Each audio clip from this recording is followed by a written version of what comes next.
வாழ்க வையகம், வாழ்க வையகம், வாழ்க வளமுடன். குரு வாழ்க, குருவே துணை. நண்பர்களுக்கு வணக்கம். நான் வடலூர்லேருந்து துரை. இன்னைக்கு இந்த பதிவில் என்ன பார்க்க போகிறோம் அப்படின்னா, ஒரு சுப ஜாதகம், பூரணமான சுப ஜாதகம்.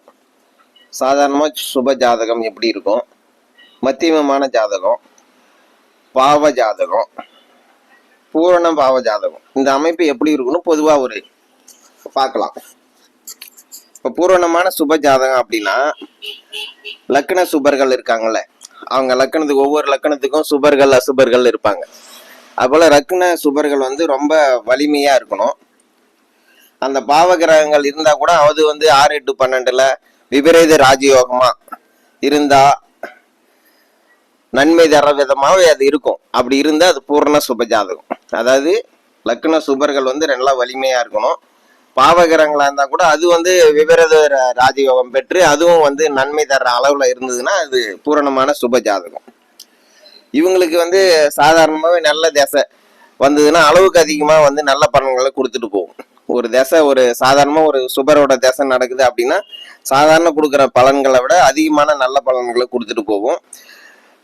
ஒரு பாவகிரகத்தோட திசை வந்தா கூட அது பெருசா அவங்களுக்கு கஷ்டத்தை கொடுக்காது. இதுதான் பூரண சுப ஜாதகம். இப்போ இதுக்கு உதாரணமா சொல்லணும்னா, இப்போ நம்ம ஒருத்தங்கிட்ட போய் கடன் கேட்கணும்னு யோசனை பண்றோம். இப்போ ஒருத்தங்கிட்ட போய் நம்ம கடன் வாங்கணும் அப்படின்னு யோசனை பண்றோம்னு வச்சுங்க. உதாரணத்துக்கு யார்கிட்ட கேட்கறது அப்படின்னு நம்ம யோசனை பண்ணிக்கிட்டே இருக்கோம். அப்போ ஒருத்தர் என்கிட்ட பணம் இருக்கு, உங்களுக்கு தேவைன்னா வாங்கிங்க அப்படின்னு ஒருத்தர் சொல்லுவார்.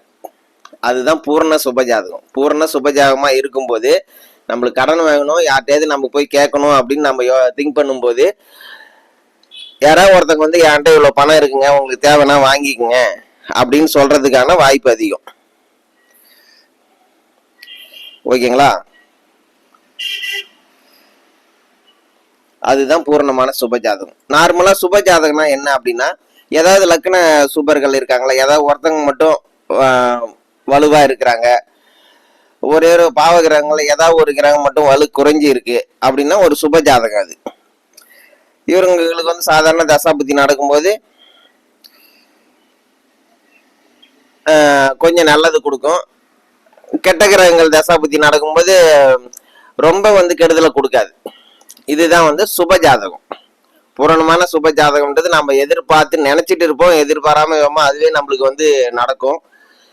ஆனா சுப ஜாதகம் அப்படின்றது நல்ல தசாபுத்தியில நல்லது நடக்கும், கெட்ட தசாபுத்தியில கெட்டது நடந்தாலும் அதிகமா ஒரு ஜாதகரை சிரமப்படுத்தாம இருக்கும்.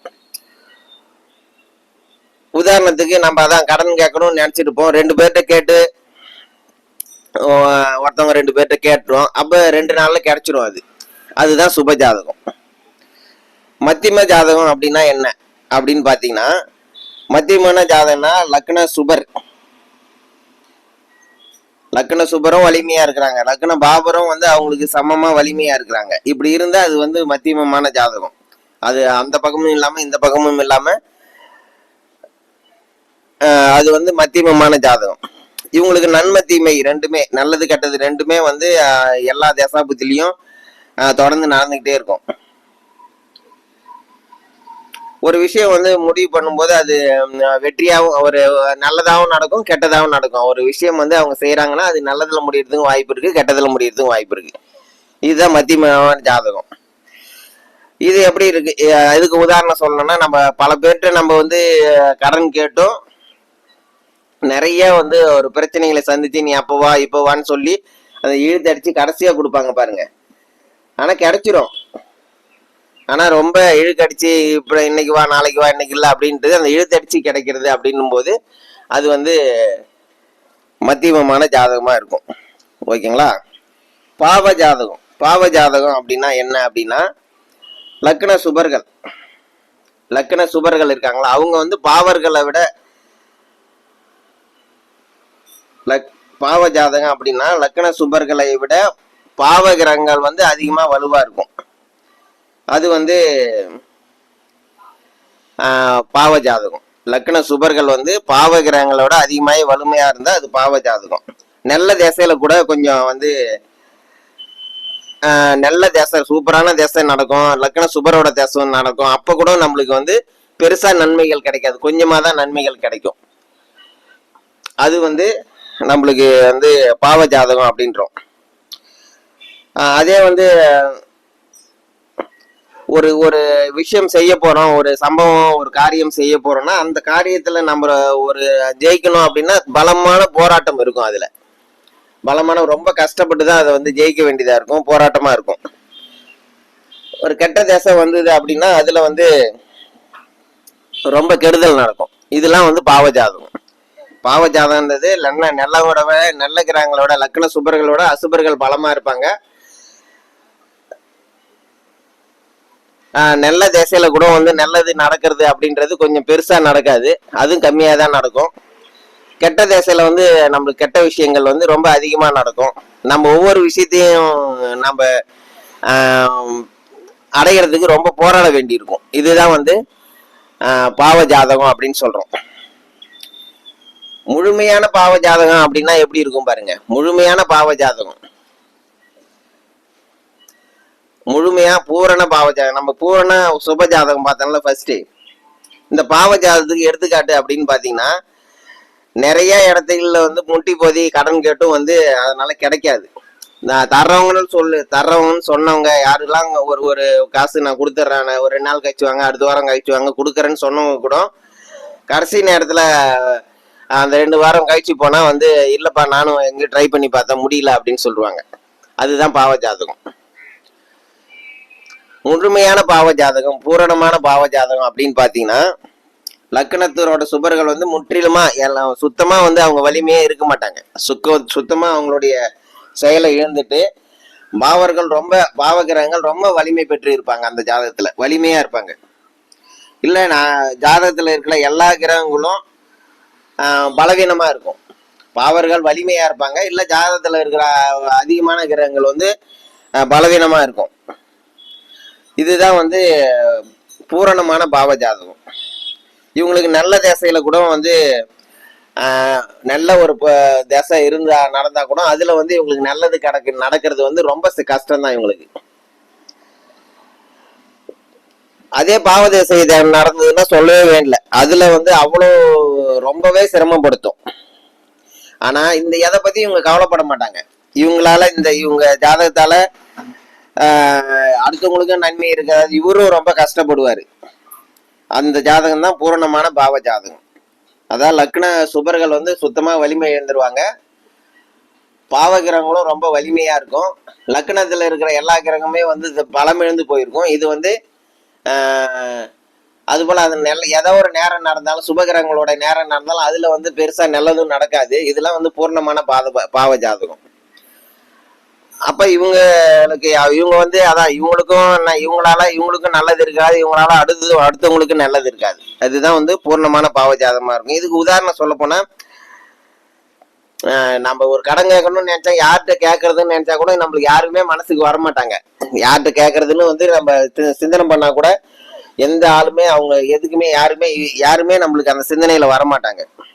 எந்த வழியும் கிடைக்காது, அந்த கடன் வாங்குறதுக்கான வழியே கிடைக்காது. அப்படியே வந்து தப்பி தவறி ஏதாவது ஒரு நம்மளுக்கு சிந்தனையில ஒரு வழி வந்தாலும் நம்மளை பார்த்த உடனே அந்த கொடுக்குறவர் வந்து ஐயோ இவங்ககிட்ட கொடுத்தா வராது போல் இருக்கு அப்படின்னு அவரும் கொடுக்க மாட்டாரு. கடைசியில சரி எங்காவது வந்து குறுக்கு வழியில தான் நம்ம இந்த பணத்தை சம்பாதிக்கணும் அப்படின்ற முடிவுக்கு வந்துடும். அதுதான் ஒரு திருடுறதோ இல்லை கொள்ளடிக்கிறதோ அது போல. அதுதான் வந்து முழுமையான பாவ ஜாதகம். ஓகேங்களா? இப்படியே நம்ம அந்த ஜாதகத்துல வந்து லக்ன சுபர்கள் ரொம்ப வலிமையா இருந்து பாவகிரகங்களா இருந்தாலும் அது வந்து குறைஞ்ச பலன் நல்லது கொடுத்தது அப்படின்னா, அது குறைஞ்ச கெடுதலை கொடுத்ததுன்னா அதுதான் பூரணமான சுப ஜாதகம்.